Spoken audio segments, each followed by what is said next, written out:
del 6 al 11, que es lo que nos tocaba para hoy. Bueno, de las preguntas pendientes de la sesión anterior, que fue Génesis 4 y 5, fueron 4 y ya hace un momentito Elba nos envió otra que yo creo que también nos va a dar tiempo de tocarla.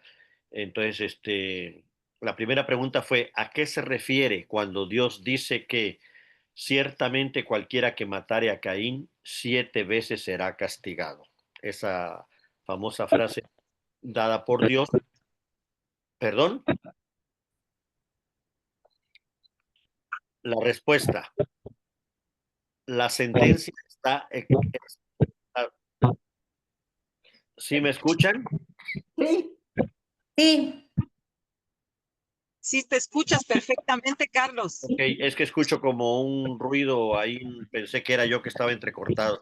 Hay un micrófono abierto, dice Luciana Gloria. Ah, ok. Sí, porque yo no veo ya a nadie, nada más estoy viendo la pura presentación, por eso ahí les continuamos.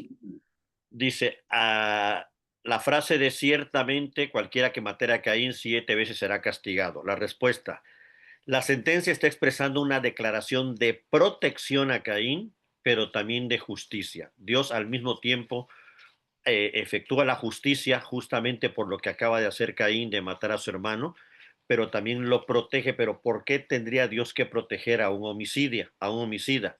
Por la misma razón que protegió de morir inmediatamente a Adán y a Eva, por su misericordia. Una vez más lo vemos. O sea, el Dios que se está presentando en la Biblia es el Dios que sentencia y hay un juicio y hay un castigo, pero da una oportunidad misericordiosa para el arrepentimiento.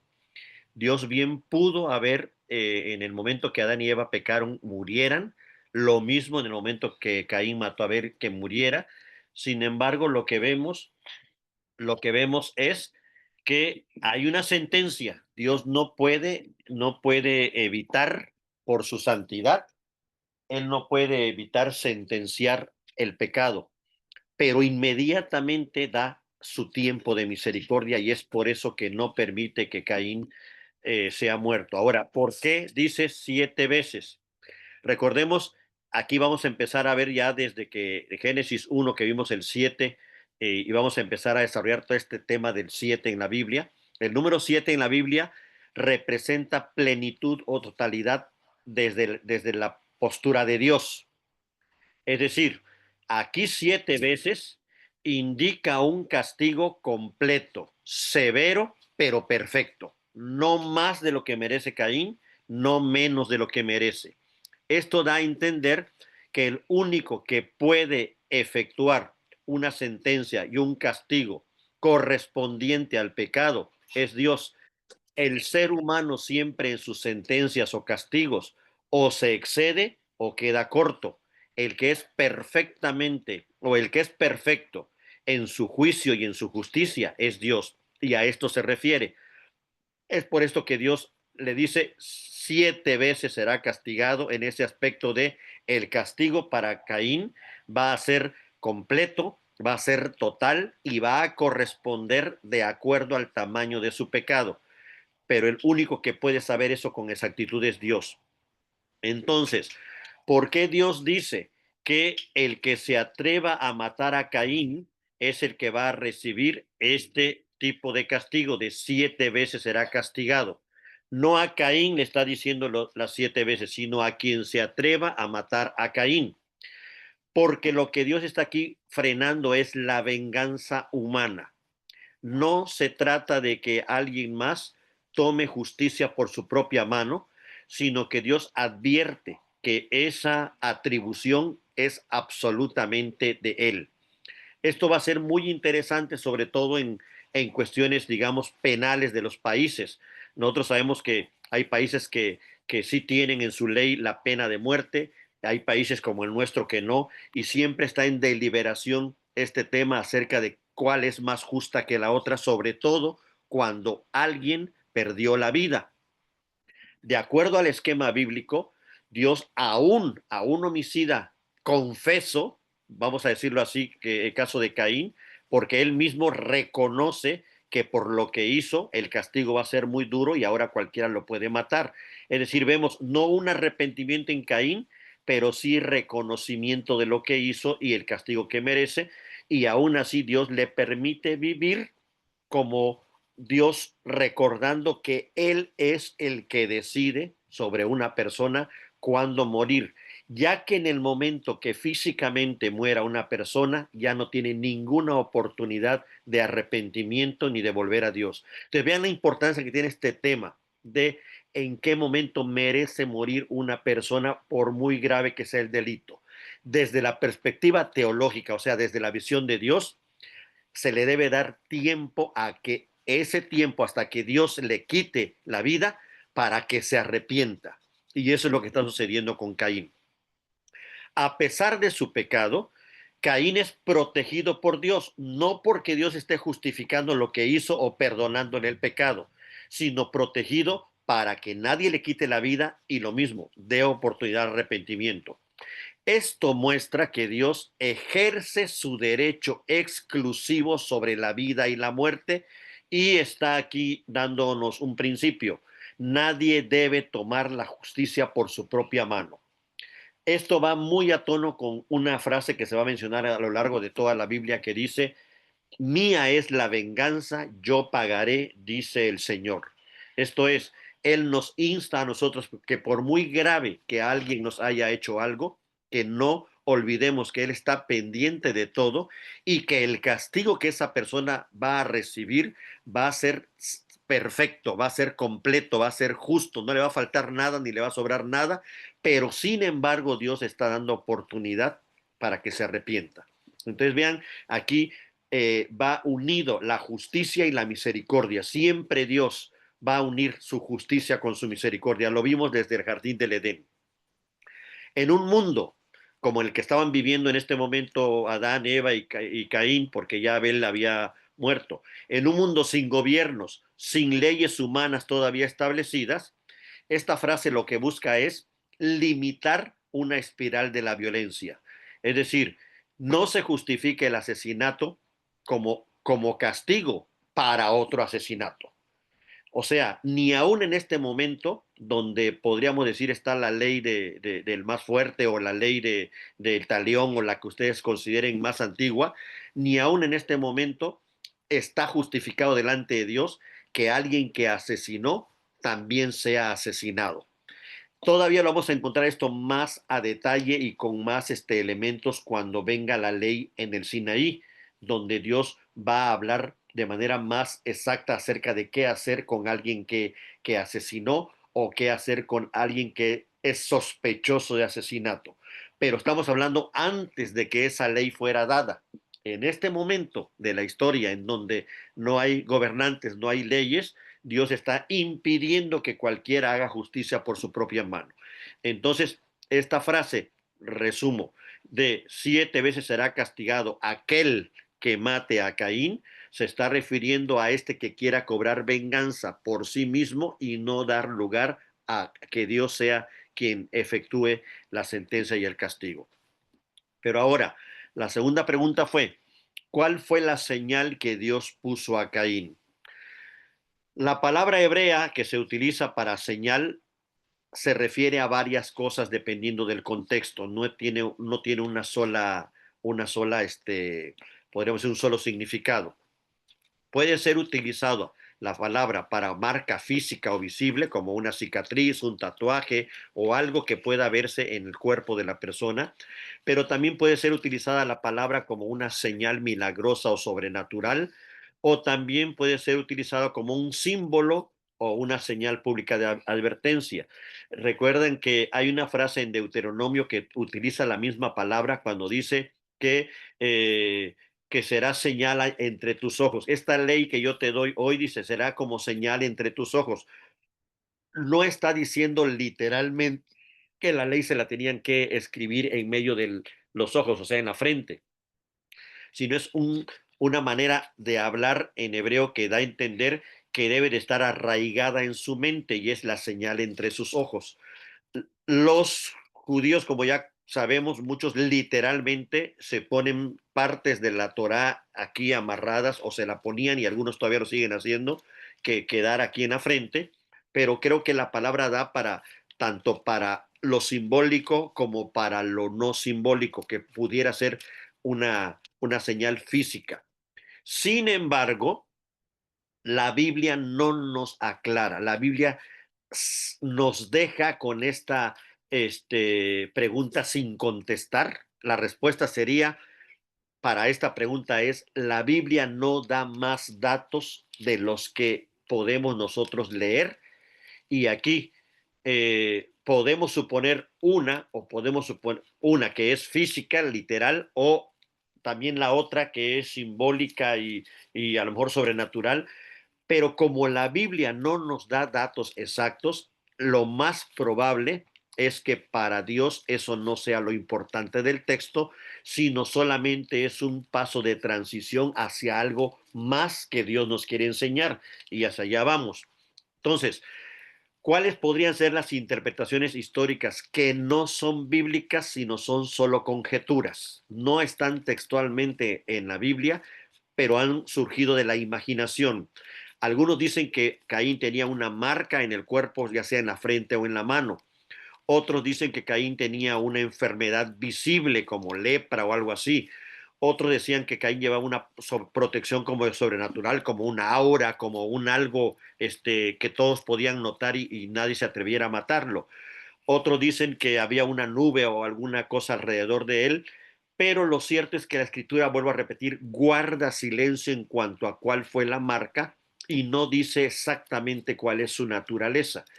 ¿Qué nos enseña esto? Cuando la Biblia guarda silencio sobre algo, no es que no sea claro, sino que está enfocando la dirección del texto o la enseñanza principal hacia otro punto, no hacia ese. ¿Cuál es la enseñanza a la que nos quiere dirigir este momento de la señal de Caín? El enfoque de la señal está en que la protección soberana de Dios está ahí a pesar del asesinato de Caín. Entonces, la señal no está apuntando hacia los términos en que esa señal está en Caín, sino la palabra señal está apuntando en los términos de que Dios es quien puso la señal y entonces él está protegiendo a Caín de que sea asesinado por cualquiera, precisamente por lo que ya comentamos, porque en su protección no está justificando su pecado, sino dando lugar al arrepentimiento, ¿no? Entonces, voy a decirlo de otra manera para que quizás quede más claro. Hay partes del texto de toda la Biblia que la pregunta tendríamos que cambiarla. Voy a poner un ejemplo diferente a lo que vemos ahorita. Por ejemplo, a nosotros nos gusta saber qué hizo David cuando mató a Goliat, pero el texto no enfoca lo que hizo David matando a Goliat, sino al leer bien el texto enfoca lo que hizo Dios a través de David para matar a Goliat. El enfoque del texto siempre es teocéntrico, es la acción de Dios en ese momento histórico y no antropocéntrico, no es ¿por qué es tan importante esto? Y ya hemos comentado que la narrativa de toda esta parte de Génesis se le conoce como historia teológica. No es historia vista desde abajo como un científico o un historiador científico debe hacer. Él ve la historia desde aquí con los elementos de aquí. Lo que estamos teniendo en la Biblia es historia teológica, es la historia, la misma historia, pero vista desde la visión divina, desde Dios. Entonces, en este enfoque es que tenemos que leer esta parte, aunque no tenemos claros elementos para saber cuál es la señal de Caín y podemos imaginarnos, y quizás no esté mal imaginarnos, lo que estaría mal es asegurar. Creo que el enfoque del texto es qué está haciendo Dios para proteger a Caín poniendo una señal, porque la señal la pone Dios. Y aunque no nos dicen qué señal es, lo que nos da indicando es que Dios lo va a proteger de morir hasta que Él decida que muera, precisamente para darle oportunidad de arrepentimiento. ¿Es nuevo esto? No, fue lo mismo que hizo con Adán y Eva cuando los vistió. ¿Sí? Es esta protección que Dios da a pesar de que pecaron. ¿Por qué es tan importante enfatizarlo? Porque es exactamente lo que Dios hace con nosotros. Cuando pecamos y no somos castigados inmediatamente, nunca debemos de pensar que es porque no lo merecemos, sino justamente esto, que Dios nos protegió con algo para que no muriéramos de eso que hicimos, pero porque está dándonos lugar al arrepentimiento. En una ocasión una persona me preguntaba, ¿cómo sé que Dios quiere, a ver, la pregunta que me hacía es, ¿cómo sé que todavía tengo algo que hacer en esta vida? Y alguien contestaba, creo yo, con bastante acierto, porque Dios todavía no te ha llamado. Desde que estás aquí es porque Dios cree que todavía hay algo que hay que terminar. Entonces creo yo que también aplica, aunque de manera diferente, porque en este ejemplo que les pongo se trata de una tarea por terminar o alguna encomienda, una misión de Dios, pero también aplica en este sentido con Caín, ¿no? ¿En qué momento Dios quitará la vida a alguien culpable de los peores pecados? Cuando esa persona, por más que Dios le insista, no quiere arrepentirse. Va a ser interesante porque más adelante veremos que Dios no solamente insiste una vez buscando el arrepentimiento de las personas, sino son muchas veces. Y cuando llega a un punto de su colmo, es cuando entonces Él ya dictamina la muerte de la persona, pero no lo hace antes de advertir y antes de que su misericordia se amplíe lo más que pueda ampliarse. Él es lento para la ira y grande en misericordia. Su misericordia se amplía, su ira no se elimina, pero la posterga hasta lo máximo, y solamente cuando la persona no quiere arrepentirse es cuando él ya da el dictamen de su ira.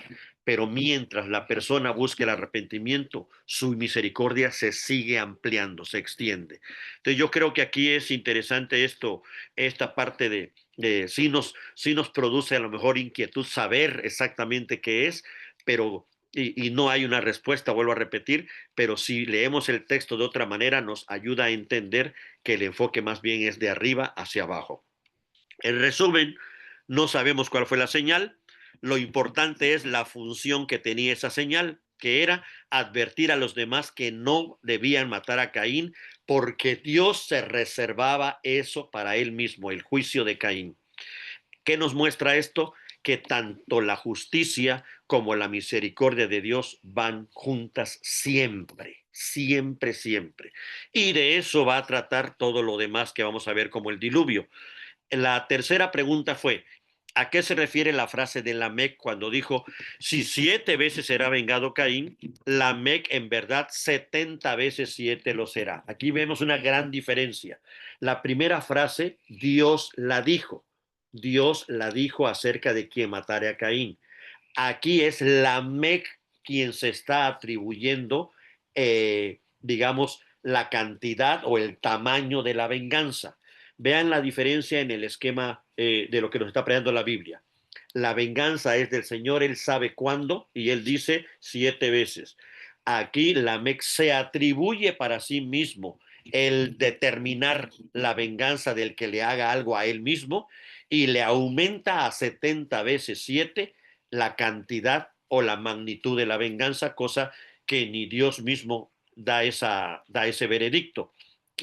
¿Cuál sería aquí la respuesta? ¿A qué se refiere esa frase?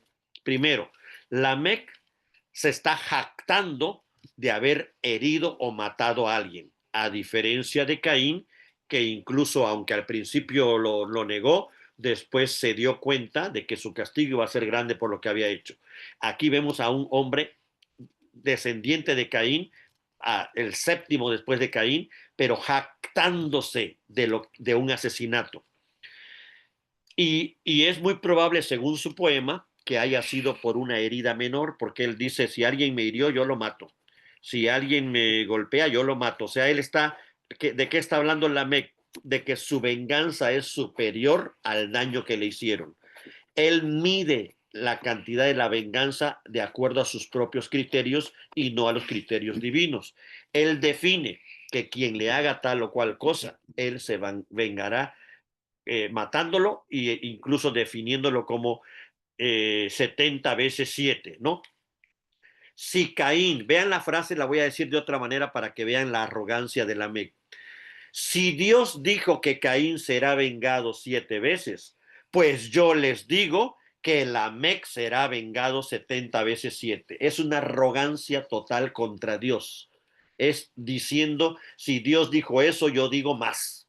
Y vean entonces que aquí lo interesante es que esto ya entra a un territorio de blasfemia contra Dios. Es una distorsión total del juicio.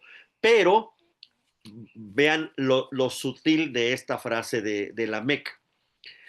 Todo pareciera, cualquiera que no haya estudiado anteriormente lo que pasó con Caín, podríamos decir, bueno, Lamec es mucho más misericordioso que Dios, porque lo que Dios dictaminó es 70 veces 7 y él aumentó el cuadro a 70 veces 7, perdón, Dios dijo 7 veces y Lamec a 70 veces 7 por una herida menor. Entonces, ¿qué podemos entender de manera sutil que está haciendo Lamec? Como si Lamec dijera, basándome en lo que Dios dijo, de que 7 veces será vengado Caín, yo agarro eso que Dios dijo y lo multiplico por 70. Muy parecido a lo que Satanás hizo con Jesús cuando le dice así, o lo que hizo con Eva, con que Dios os ha dicho esto, mira, yo te digo esto. O que lo que hizo con Jesús, si eres hijo de Dios, porque dice la Biblia que a sus ángeles mandará y tírate del templo, ¿no? Entonces, aquí vemos esta sutileza de tomar lo que Dios dijo y usarlo a su conveniencia, a su manera, para hacer creer que está tomando lo de la palabra de Dios. Aquí es donde está lo peligroso y lo blasfemo e incluso yo diría lo diabólico de Lamec, porque quien ya leyó Caín detecta el engaño, pero quien no leyó lo que Dios le dijo a Caín pensará que este hombre está tomando las palabras de Dios y las está haciendo todavía más gloriosas y más grandes cuando es exactamente lo contrario. ¿Qué significa esa frase de Lamec? Él hace referencia a la multiplicación extrema de la venganza o castigo. Imagínense una ley en la ciudad, en nuestra ciudad, que diga, cualquiera que pellizque a alguien, que lo maten. Es una ley extrema, pero cualquiera diría, oh, qué justo es esa persona porque no quiere ni tantita violencia, no quiere que nadie se agreda, cuando lo que realmente esa persona está excediéndose de la norma y de la regla que Dios estableció. Entonces, parecería ante los ojos de otros muy justo, muy correcto, pero realmente es una oposición total a la regla que Dios acaba de establecer con Caín. Entonces, en hebreo esta palabrita podría entenderse como una hipérbole, o sea, como una exageración. Es una manera de decir cuando utiliza la frase 70 veces 7 que la venganza para quien hiera o para quien golpee va a ser una venganza ilimitada y desproporcionada a lo que recibió. Y es aquí donde encontramos esta sutileza que se puede detectar solamente si ya leímos lo que Dios dijo a Caín. Y si entendemos que fue Dios el que hizo la sentencia. Si no lo comparamos, podemos caer justamente en justificar a Lamec y pensar que era más bíblico que Dios o más, como dicen ahí, más cristiano que Cristo, ¿no? Vean la diferencia. ¿Qué pasó con Caín? Mata por envidia. ¿Qué pasa con Lamec? Mata por una herida menor. ¿Qué pasó con Caín? Se lamentó y teme ser matado. O sea, no se arrepintió, pero reconoce que sí lo hizo. Lamec se jacta y exige venganza multiplicada. ¿Qué pasó con Caín? Dios le pone una señal de protección. ¿Qué pasa con Lamec? Lamec se autoproclama más protegido y vengado que Caín. Haciendo esta comparación con Caín es que podemos ver la gravedad de lo que está haciendo Lamec y no caer en su jueguito de palabras que parecería más justo, ¿no? Entonces, con esto yo creo que queda un poquito aclarado. ¿Cómo se conecta esto que hizo Lamec con la frase que Jesús la reutiliza y la transforma en el Nuevo Testamento? Que me voy rápidamente al final de esto, y esto se los voy a enviar también y ya ustedes lo leen. Pero, ¿cuál es el contraste con Cristo? Jesús retoma esta expresión en Mateo 18 y dice, no digo hasta 7 veces, usando la frase de Dios a Caín, sino usa la frase de Lamec, hasta 70 veces 7. Pero, ¿qué sucede? ¿En qué contexto? Cristo le da el giro redentor a la frase y en vez de hablar de venganza, él habla de perdón ilimitado. La Mega está hablando de venganza ilimitada. Jesús habla de perdón ilimitado.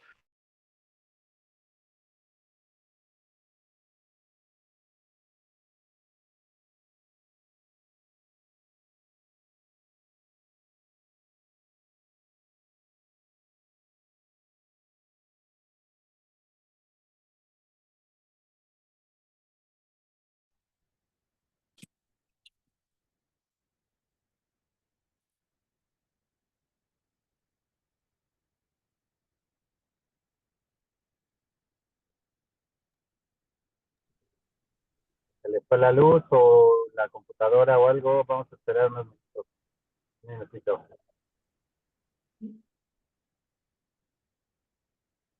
Los Sí. estragos, ¿no? En Ciudad de Carmen. Y es que a veces se le olvida conectar la computadora y pum.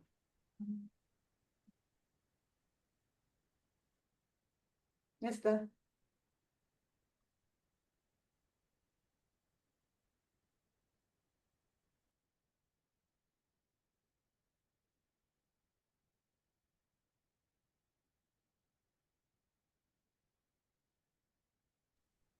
Hola, ¿me oyen? Sí. Sí, se escucha. Perdón, ¿dónde me quedé? Que me desconecté. Ah, ¿Ya había entrado a la parte de Jesús? empezabas. Ok, voy a Sí. retomar ahí entonces. ¿Sí? Sí. ¿Sí, Mike? Sí, Sí, adelante. ya habías entrado a la parte de Jesús. Sí. ¿Y ya se reactivó otra vez lo de la grabación, Mike, o también se desconectó? Sí, está grabando. Ok. Adelante. ¿Cómo conecta Jesús con esta frase que dijo Lamec? Y estaba yo comentándoles. Jesús retoma esta frase, quizás si rastreamos del Nuevo Testamento hacia el Antiguo, veremos que es justamente aquí con Lamec donde utilizan esta frasecita de 70 veces 7, pero Jesús, la palabra que se utiliza es redime esta frase, cambia la frase, hace que salga de las palabras de un hombre que busca el mal a la boca de Jesús que la transforma en bien. Es decir, para Lamec la frase 70 veces 7 era venganza ilimitada. Para Jesús la transforma la frase y la usa en un contexto de perdón y él va a hablar de perdón ilimitado. Imagínense ahora, entendiendo esta frase como creyentes, ¿qué tengo que hacer con alguien que me dañó, que me golpeó en la mejilla, como decía Lamec, o que me hirió? Y la respuesta de Jesús, 70 veces 7, perdónalo. Y de repente por decir, no, espérame, Señor, pero mejor prefiero como Lamec, déjame que yo le dé su merecido.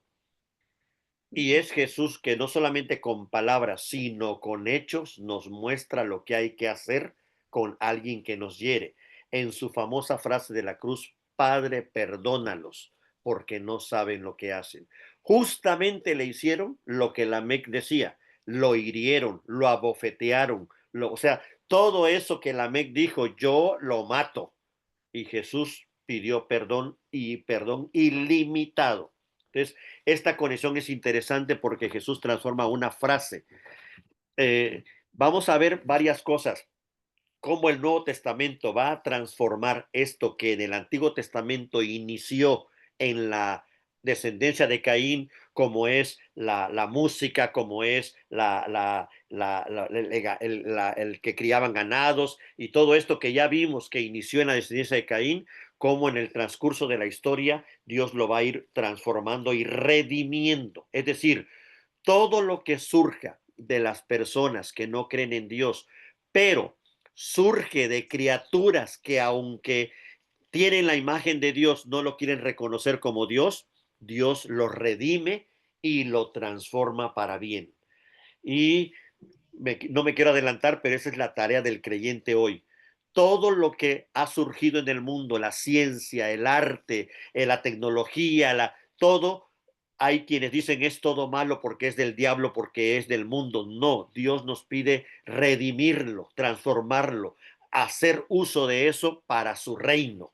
Entonces, no tenemos que estar con una actitud a la defensiva de lo que pasa en el mundo, sino más bien observando cómo Dios sigue actuando a través de esas criaturas que tienen su imagen pero que no lo quieren reconocer y siguen generando cosas increíbles y asombrosas y cómo nosotros redimirlas para su reino. Entonces esto es interesante, este elemento. Jesús redime estas frases, digamos, hasta las frases, ¿no? La frase de Lamec y la transforma en una frase de perdón. Entonces, hablando de perdón ilimitado, es lo inverso. Jesús utiliza la frase inversamente proporcional a como la usa Lamec. En resumen, volvemos a decir, Lamec se jacta de su violencia y pretende que merece una venganza desproporcionada. Representa la degeneración del pecado humano tras la caída y la línea de Caín. Es decir, no solo Lamec representa esta actitud atrevida delante de Dios, sino también representa la degeneración moral desde Caín hasta su séptima descendencia. Vamos viendo cómo el término de la maldad va aumentando y no disminuyendo. Entonces, consecuencia misma del pecado humano originado en el Edén. ¿Sí? Entonces, Jesús redime esta frase y la transforma en una expresión de misericordia en lugar de venganza. Perdón. Los años, esta pregunta la acaba de hacer Elba en el grupo hace unos momentos. ¿Los años mencionados en las genealogías antes del diluvio son reales o simbólicos? Hay dos respuestas y la respuesta A es la interpretación mayoritaria digamos, de los cristianos. Es real e histórica y ahorita doy la explicación un poquito más a detalle. Pero últimamente ha surgido minoritariamente, pero con bastante fuerza, la interpretación simbólica y representativa. Y voy a insistir en lo que he insistido desde el principio. Cualquiera de las dos no son doctrinas esenciales como para que nos peleemos, pero es interesante indagar cuál de las dos se alinea más con todo lo que la Biblia nos está revelando, cuál tiene más lógica interna con todo el esquema bíblico de creación, redención y consumación, porque eso es lo que nos va a ayudar en algún momento a decidir sobre estas doctrinas no principales o incluso ni siquiera doctrinas, sino temas o ideas, ¿no?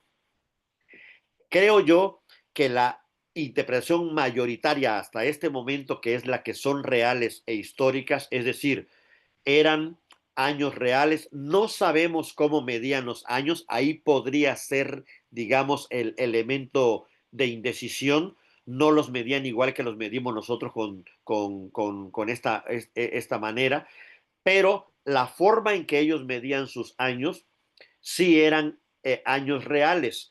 ¿Cuál podría ser el argumento teológico que nos ayuda a afirmar el por qué sí es importante que sean reales e históricas? Que antes de que Dios revelara por escrito su palabra, que fue hasta época de Moisés, todo era por tradición oral.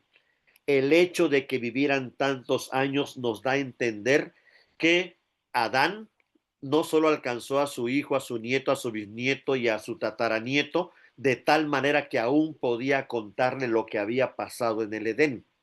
Es decir, en esta época de transmisión oral, era importante esta oralidad y que la gente viviera mucho para que las historias fueran más fidedignas. Pero también hay otra razón, una razón que podría ser más quizás genética. Lo que nos da a entender la Biblia es que la creación fue la belleza de lo que Dios hizo con respecto no solamente a la naturaleza, sino a los seres humanos. Y que a partir de la entrada del pecado, el ser humano empezó a morir, es decir, a degenerarse.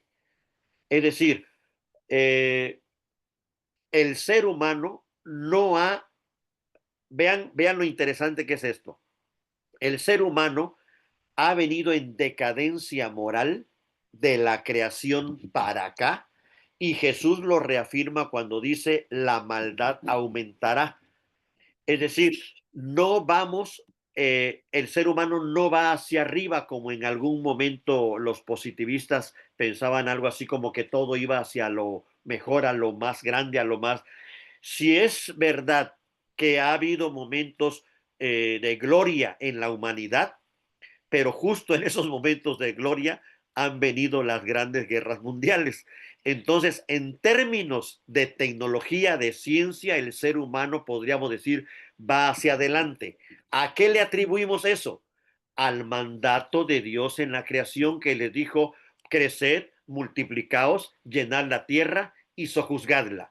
Sigue la ley de Dios vigente y el ser humano sigue sojuzgando la tierra en el sentido de digamos, desarrollando muchísimas cosas, tanto en ciencias, técnicas, artes y demás, para vivir mejor. Pero en términos de moral, ¿alguien podría decir que moralmente hoy estamos mejor que en el Edén? Pues no.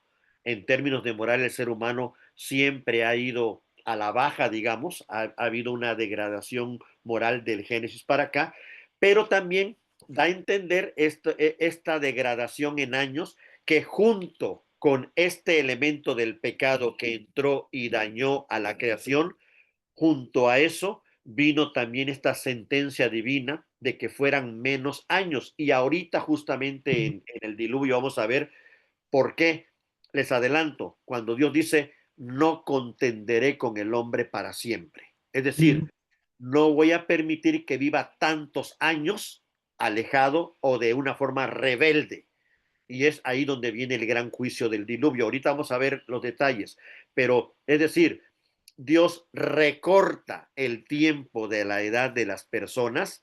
Vamos a ir viendo cómo va disminuyendo con Adán, luego con Abraham, perdón, Adán, Noé, Abraham, Moisés, porque Moisés apenas llegó a 120. Entonces, sí hay una cierta lógica en esta forma degenerativa en que viene a causa del pecado disminuyendo los años de la humanidad, pero también hay una cierta lógica en que una vez que la ley fue dada por escrito a Moisés, ya la tradición oral no era tan necesaria como esta tradición escrita, donde ya Dios había estipulado lo necesario para el arrepentimiento.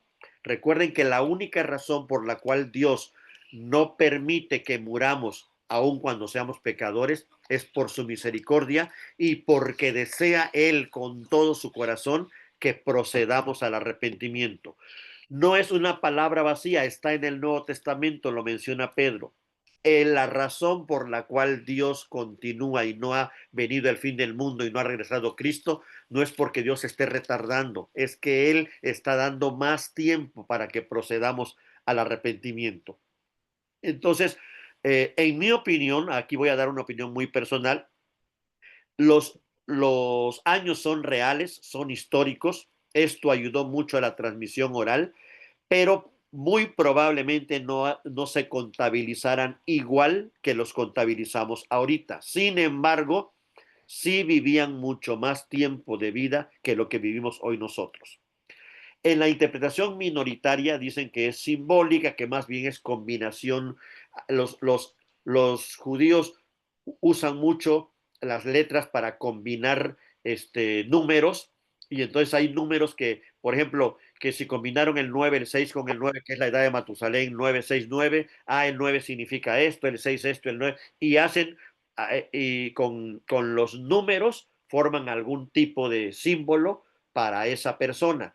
Hay muchas personas que hoy están justamente optando por esta interpretación simbólica y representativa para dar a entender que se le atribuía en esa época a las personas que vivían muchos años para insinuar que fueron grandes hombres y como una manera de elogiarlos o de honrarlos, le ponían cierta cantidad numerosa, digamos, o una cantidad, pero siempre limitados por el número 1000. Si se dan cuenta, nadie pasó de 1000 años.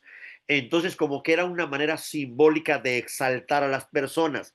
Esta interpretación da a entender que el que tenía más años era alguien que había vivido más justamente que el que tenía menos, y entonces podría dar a entender que Matusalén, que es el que vivió más, quizás fue el de más renombre en toda esa época y por eso le colocaron más años, pero más que Matusalén fue su padre Enoc, que nunca murió. Entonces, si lo vemos simbólicamente, también tiene cierto sentido. Pero ¿cuál es la deficiencia de la parte simbólica? Que nos deja con la idea de que todo sea simbólico y que ni hayan existido esas personas. Es por esto que la idea de verlos como personas reales históricas tiene más fuerza, porque si no los vemos como personas reales, todas las genealogías de la Biblia, incluso la de Jesús, habría que leerlas como simbólicas y estaríamos parados en un piso bastante inseguro, ¿no? Pero también el otro argumento es que cuando se menciona a estas personas, cuando se menciona a Enoc, cuando se menciona a Adán, cuando se menciona a cualquier personaje, a Noé y demás, todos los que lo mencionan posteriormente hablan de ellos como personas históricas. Entonces es por esto que, vuelvo a repetir, mi respuesta sería, hay que ver estas edades como reales, como históricas, con esta salvedad de que es muy probable que no sea la misma manera de medir los años que nosotros, pero asegurando que sí vivían más tiempo que lo que vivimos hoy. Y yo creo que esta podría ser una respuesta quizá no del todo convincente, pero vuelvo a repetir lo que dije con lo de la señal de David. Hay cosas que no se nos dicen tan explícitamente en la Biblia y tenemos que respetar esa no revelación, porque lo que Dios quiere es apuntarnos hacia otro lado. Sin embargo, el hecho de que apunten hacia otro lado no significa que seamos indiferentes a esos datos o que no nos interesen. Entonces, yo les diría, sigamos analizando, indagando, y en un día sabremos perfectamente cómo está todo. Hasta este momento podríamos decir, esto es lo que llevamos, hasta aquí vamos, y si alguien encuentra más, pues que nos los vaya diciendo. Estas son las preguntas que había. No sé si alguien quiere comentar algo al respecto.